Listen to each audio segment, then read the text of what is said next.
Meyer Friedman of the Mount Zion Hospital in San Francisco. He wrote the book on type A and type B personalities. He believes in the stress theory to some extent, but he was concerned about the American Heart Association recommendations that it's all right to eat your natural diet as you eat in this country, but just change the kind of fat that you eat. Use polyunsaturates instead of saturated fats. He knew that saturated fats created blockages of the vessels in the body, but he never tested polyunsaturated fats. So he got together about 40 firemen from San Francisco, and after an overnight fast, photographed the fine vessels in their eyes and noted they're all wide open. And if you look at his article in the Journal of the American Medical Association, you'll be able to see the vessels all open. And then he gave them a glass of heavy cream. 5 hours after the cream drink, you could probably see 25 blockages in the eyes of these firemen. And you can see those photographs in the Journal of the American Medical Association. Later on, when he took the same firemen and this time gave them a drink of polyunsaturated fat, which is safflower oil, a very popular polyunsaturated fat, 5 hours after the drink, the blockages were just as severe and just as many as with the butterfat. The difference was that with the butterfat drink, 9 hours after the test, the butterfat had gotten out of the system. But with the safflower oil, 9 hours after the test, the polyunsaturated fat had not yet started to leave the system. We don't know when it got out of the system. He stopped his test at 9 hours.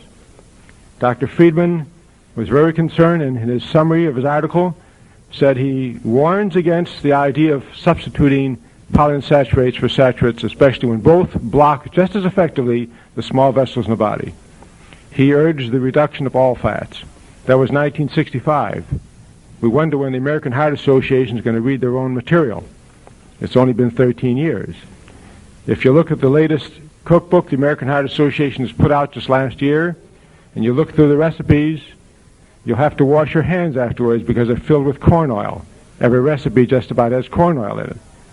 The American Heart Association doesn't seem to agree with Dr. Friedman. Well, how important is diet in coronary heart disease? And first I should say that heart disease is a bad term, because in most cases, unless you've had a heart attack, there's nothing wrong with your heart. Your heart's as good as it was when you were a teenager. The problem is not heart disease, it's artery disease. The little vessels, the coronary vessels that feed your heart, are narrowed, and they're narrowed so much that you're beginning to have symptoms. The heart muscle is struggling to keep alive, not enough blood flow, which means not enough oxygen. And that's what heart disease is. Closure of the arteries that feed the heart, like any other muscle would have. So that artery disease is our real problem. And when we talk about diet and heart disease, how important is it? We can only look at the Framingham study. The Framingham study has been going on for almost 30 years now. 5,200 people have been monitored every 2 years with extensive examinations, and all the scientists did was to watch them live, watch them die, watch them get their heart attacks, watch them get diabetes, and so on. They offer them no advice. They just monitor them. And what we find in the Framingham study, if your cholesterol level is 260 or higher, you have 400% greater incidence of coronary events and deaths than if it's 220 or less. It doesn't take a great difference in cholesterol level to create a tremendous excess in coronary deaths. We find this so with many of the studies. But these are studies where we're observing. It'd be interesting to go right to angiographic studies, like the Cleveland Clinic studies. Cleveland Clinic, one of the largest surgical institutions in the country, has been doing angiographic studies, coronary angiograms, x-rays of the inside of the coronary arteries for many, many years. They've done thousands of these. And they have been able, because of their vast experience, make correlations between what they see in the x-ray of the inside of the arteries and other factors. And they feel that cholesterol level seems to be the principal predictive factor for closing your arteries. For example, if your cholesterol level is under 200, they find that only 1 out of 5 of the people who come through their center have significantly closed coronary arteries. But if the cholesterol level is 360 or more, 91% have significant closure. And they find that in every step, as cholesterol level rises, the arteries are more closed. More people have closed arteries. Cleveland Clinic decided that they had so much confidence in their work, they did what we call a double-blind study. That means the original physicians that looked at the data didn't know who the patients were, and the patients didn't know who were doing their tests and so on.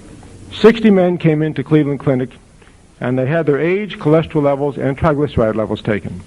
A group of physicians that never had to see the patients took these three numbers: cholesterol level, age, and triglycerides. The age was important because that tells us how long the cholesterol has been at that level, piling up in the body. And they made a prediction based on all their experience as to which of these 60 are going to have significantly closed coronary arteries. The men then went to the radiologists, angiograms were taken, and then they tabulated the closure of the arteries against the original predictions.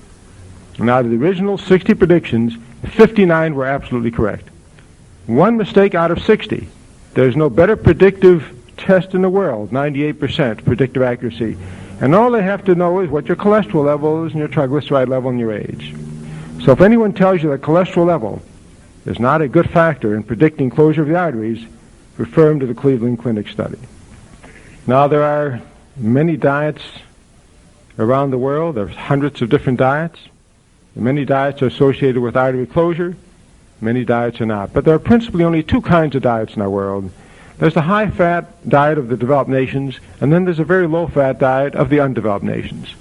The high-fat diet has 40 to 45% of its total calories in fat, 500 to 1,000 milligrams of cholesterol, which is like eating 2 or 3 eggs a day. And the countries in the developing nations have about 10 or 15% total calories in fat in their diet, and less than 100 milligrams of cholesterol, which is about eating a pound or pound and a half of animal protein a week. Our diet here is monitored and modeled after the undeveloped nations, where heart disease is rarely found and all the other degenerative diseases are rarely found. And some people say, well, maybe your diet is deficient. Maybe that's why it should not be used. I'd like to tell you that the diet that we use meets all the federal RDA requirements, the required daily allowances, in all factors: protein, minerals, vitamins, and so on, with plenty of room to spare, so we have no concern there. So if the diet as we're advocating turns out to be a solution in all these diseases, why isn't it used?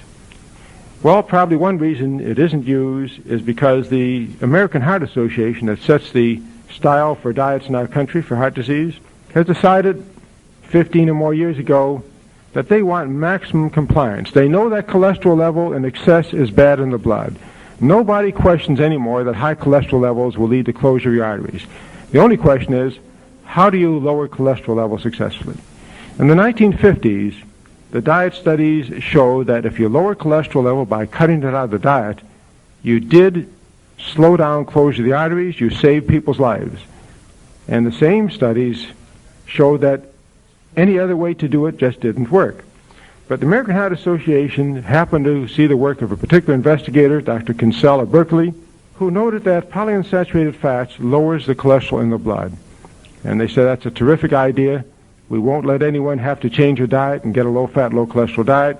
We'll let them use exactly what they're eating all the time, change the kind of fat. And that's what they did in their 1961 recommendation, which was their first recommendations. Don't change anything, just change the kind of fat you're having. They thought they'd get the maximum compliance that way, and they certainly did. Maximum compliance, minimum effectiveness. Because we've now had a number of American Heart Association diet trials. Oslo, London, and Wadsworth VA Hospital. The Oslo 11-year study with 400 men, London 6-year study, 400 men, Wadsworth 8-year study, 846 men, half the men on the American Heart Association diet, half on the standard American kind of diet, and yet the difference between both groups was no more than 5% death rate. Not a significant difference. It could happen by chance. Yet on the low-fat, low-cholesterol diets that were tried out in the 1950s, there was a 50% difference in death rate. Twice as many deaths on the standard American diet than the low-fat, low-cholesterol diet. So the diet approach by the American Heart Association hasn't worked in the many large-scale programs. And the latest fiasco, the Mr. Fit study, Mr. Fit means multiple risk factor intervention trial, 12,000 men are on a greatly elaborated American Heart Association trial. 6,000 men on their new and improved diet, which is like the old one, 6,000 men on the regular American diet. The study is going to cost you at least $100 million, the 6-year study.